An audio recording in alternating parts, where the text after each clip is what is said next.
Halo teman-teman, selamat datang di channel Scalping Trader. Ya, kembali saya buat watchlist trading untuk tanggal 7 Oktober 2024.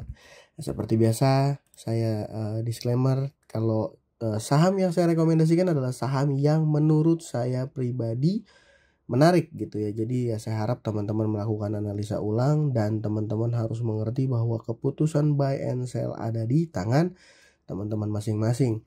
Dan ya tidak ada kepastian ya saham yang saya rekomendasikan itu akan naik. Jadi resiko cuan dan lossnya ada di tangan teman-teman masing-masing. Gitu ya. Di tanggal 7 saya masih punya saham 4 saham dari sektor minyak batu bara ya, minyak ya, sama satu sektor komoditi emas ya, HRTA. Cuman ya nanti saya coba bahas ya. Karena memang pilihan-pilihan saham untuk trading satu belakangan ini agak-agak sulit ya. Kayaknya uangnya lebih ke saham-saham komoditas. Ini sedikit review ya, sedikit review saham yang saya rekomendasikan kemarin. PYFA ternyata di hari itu suspend ya. Jadi waktu itu saya rekom ternyata dia suspend. Jadi ya ini kita lihat aja nanti dia di FCA-nya gimana. Saham laba dia sempat naik tinggi sekali ya. Dia sempat high-nya itu 680 ya, high 675. Dia sempat high 675 sebelum kemudian turun ya, dan akhirnya closing naik 1%. Ya saham keras ini kalau seandainya dia market opening awal dia ikutannya terus exit di setelah nggak lama setelah market open ini harusnya masih cuan. Tapi kalau enggak ya pasti lossnya lumayan ya. Berapa persen nih lossnya nih harusnya kalau seandainya makan di pucuk. Kan ini dia sebenarnya kasih kita waktu untuk masuk ya di itu. Ya, nah ini. Wah ini kalau dia misalnya entry daerah sini terus nggak disiplin ya bisa-bisa potensi lossnya 7%, 6-7% ya. Ya lumayan juga kan.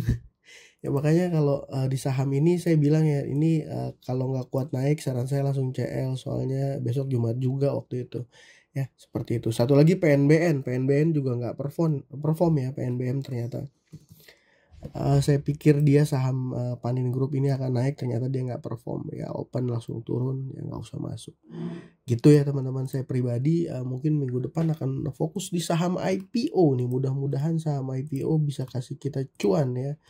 Nah, rekomendasi pertama saya punya saham HRTA. Ini dia bergerak di bidang emas-emasan ya. Dia mungkin apa ya? Perhiasan lebih ya, barang mewah gitu ya. Ya, saya juga nggak tahu sebenarnya kalau mau bicara saham emas itu sebenarnya lebih ke Antam, tapi flow-nya kurang gitu ya. Sedangkan HRTA ini berbanding terbalik, dia punya volume lumayan keluar, volumenya break, data transaksi juga mostly oke gitu ya. Jadi ini yang membuat saya lebih rekom HRTA daripada saham Antam, karena Antam memang ada akumulasi tapi ya volumenya kecil gitu ya. Biasanya kalau udah posisinya di pucuk, volumenya kecil, ini udah tanda-tanda mau akan koreksi. Walaupun di sini sebenarnya masih oke dan mungkin ya masih bisa naik gitu. Jadi menurut saya HRTA DG kan salah satu saham yang punya volatilitas juga ya, karena dia naik 11% gitu ya. Dia naik 11%. Kalau yang suka baca tradebook juga terlihat ya sebenarnya haki powernya nih secara chart oke gitu ya. Nah, tuh. Dan yang kedua saya masih punya saham Raja. Saya pikir kemarin Jumat itu Raja akan koreksi, tapi ternyata tidak. Ternyata dia naik masih sangat kencang 12%. Tadinya saya cuma punya target di area sini ya. Saya pun kemarin nggak trading di Raja nih teman-teman. Saya nggak trading di Raja. Kalau ngelihat posisinya sekarang harusnya dia masih akan menuju ke arah resist di area 1750-an ya, 1750-an ke situ.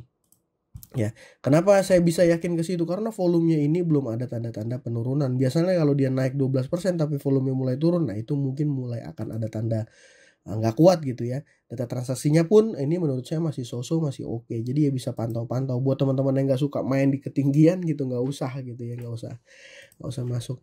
Nah, ini juga ada sahamnya grup Bakri ya, saham energi. Ini saham energi sebenarnya kemarin saya rekomnya waktu dia turun 5% ya.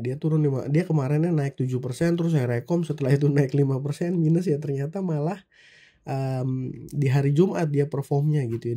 Dia performnya malah di hari Jumat nih. Ini waktu itu inverted head and shoulders malah saya bilang, dan mungkin kalau buat jangka lebih swing ya, untuk swing lebih panjang sedikit mungkin targetnya masih akan ke 280-an.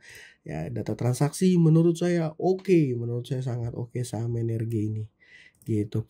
Ya, lanjutnya juga saham yang bergerak di bidang minyak gas dan batu bara, itu ada saham Elsa. Data transaksinya juga menurut saya sangat oke. Secara chart kemarin ini sama energi, dia dikoreksi tapi hari ini dia kembali naik 3% ya. Dengan posisi data transaksinya oke, sama energi, dia mungkin akan mengarah ke target resist yang di area 540 530-an gitu ya. Seperti itu. Ada satu lagi nih saham juga minyak gas dan batu bara, cuman ini agak pelit ya. Kenapa? Dia open gap up gitu. Open gap up terus malah turun ya. Jadi memang kalau open gap up juga saya biasanya nggak terlalu berani ya buat ngejar. Biasanya kalau gap up-nya udah terlalu tinggi, gap up di atas 3%, resikonya juga udah tinggi gitu ya. Jadi ya sementara itu paling kalau saham third liner yang mungkin punya potensi manggung, saya masih belum lihat ada teman-teman. Kalau saham gak liquid sih ada ya, yang mungkin dipom-pom sama beberapa influencer, tapi saya nggak mau share, ya malah enak di dia gitu ya, dan bahaya malah yang nonton konten saya resiko sangkutnya tinggi. Jadi ya mungkin money flow-nya masih mengarah ke saham-saham ini menurut saya minggu depan, dan 2 saham IPO, PTMR dan juga Fern ya. Saya juga join ya teman-teman, saya juga join ya, mudah-mudahan bisa dapat cuan tebal dari 2 saham IPO itu. Ya, untuk tanggal 7 ini, tanggal 8-nya itu akan listing Fern sama PTMR. Ya mungkin itu aja dari saya, semoga video ini bisa bermanfaat dan bisa kasih cuan ke teman-teman. Sekian dari saya, terima kasih, salam cuan.